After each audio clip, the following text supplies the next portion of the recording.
Good morning, children. Hope you all are fine. Children, yesterday we studied Unit 3, Chapter Taro's Reward. And before moving further, I want you to have a quick recap of what we studied yesterday. Taro was a woodcutter. He earned little money. He was unable to buy expensive sake for his father. He decided to work hard to fulfill his father's wish.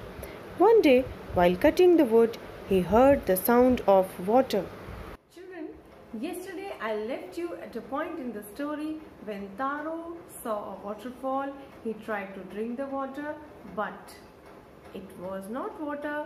What was it? It was sake. Yes.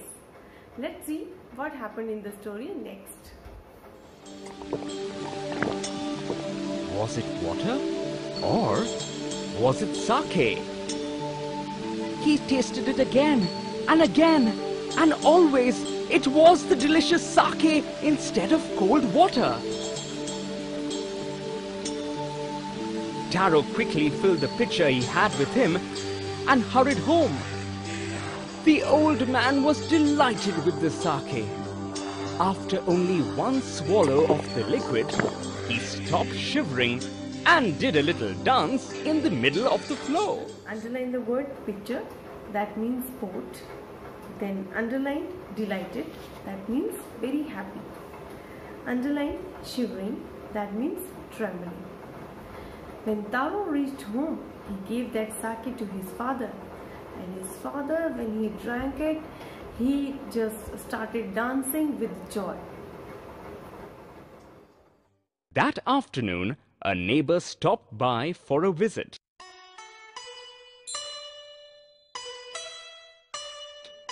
Taro's father politely offered her a cup of sake. The lady drank it greedily and thanked the old man.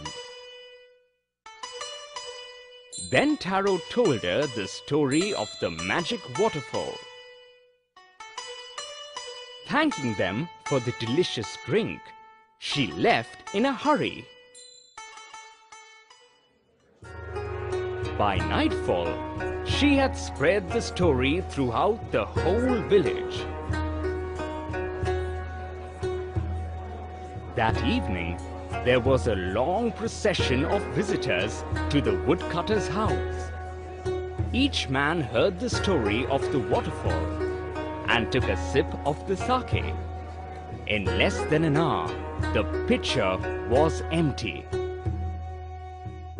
Children, underline the word greedily, that means as if desiring more and more. What happened now? A neighbor came to Taro's home and his father offered her a cup of sake. She drank it greedily, means as if desiring more and more. Then she thanked Taro's father, and Taro told her the whole story, how he got that sake from the waterfall. Then the woman spread the story of the magic waterfall or the delicious sake in the whole village, and the villagers, they started rushing into Taro's home to taste the delicious sake.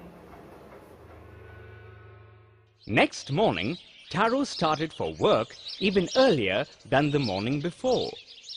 He carried with him the largest pitcher he owned, for he intended first of all to go to the waterfall.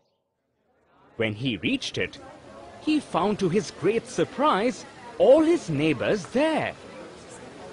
They were carrying pitchers, jars, buckets, anything they could find to hold the magic sake. Children, underline the word intended, that means planned.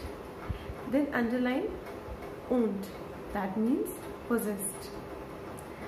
Underline hold, that means contain. Next morning, Taro woke up early to bring magic sake for his father, because it was finished by the villagers, and he searched for the biggest pot so that he can bring more sake for his father. When he reached over there to the waterfall, to his surprise, what did he see? He saw that the villagers were already reached over there to bring the magic sake. Then one villager knelt and held his mouth under the waterfall to drink. He drank again and then shouted angrily, "Water! Nothing but water!" Others also tried, but there was no sake, only cold water. "We have been tricked!" shouted the villagers. "Where is Taro? Let us drown him in this waterfall." But Taro had been wise enough to slip behind a rock when he saw how things were going. He was nowhere to be found. Muttering their anger and disappointment, the villagers left the place one by one. Underline the word knelt, that means bent down. Then underline tricked, that means deceived. When villagers reached to the waterfall and they tasted the water of the fall, what did they find?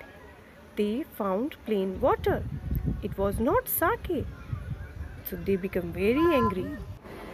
Taro hid himself behind the rock and he waited till all the villagers went back to their home. To be found. Muttering their anger and disappointment, the villagers left the place one by one. Taro came out from his hiding place. Was it true? He wondered. Was the sake a dream? Once more he caught a little liquid in his hand and put it to his lips. It was the same fine sake. To the thoughtful son, the magic waterfall gave the delicious sake. To everyone else, it gave only cold water. Underline the word muttering, that means speaking unclearly. When all the villagers went back to their home, Taro came out of his hiding place and went straight forward to the waterfall. And he tasted water again. But to his surprise, it was sake. It was not plain water. So what was it? The waterfall was giving sake to Taro, but to the other villagers it was giving plain water. Why was it? Why was the waterfall only giving sake to Taro and plain water to the villagers? It was because Taro had a genuine desire and a true desire to help his parents, to fulfill the wishes of his parents, and he had a true love for his parents, true respect for his parents. So this was the gift by Mother Nature to Taro. Water. The story of Taro and his magic waterfall reached the Emperor of Japan. He sent for the young woodcutter and rewarded him with 20 pieces of gold for having been so good and kind. Underline the word sent for, that means called.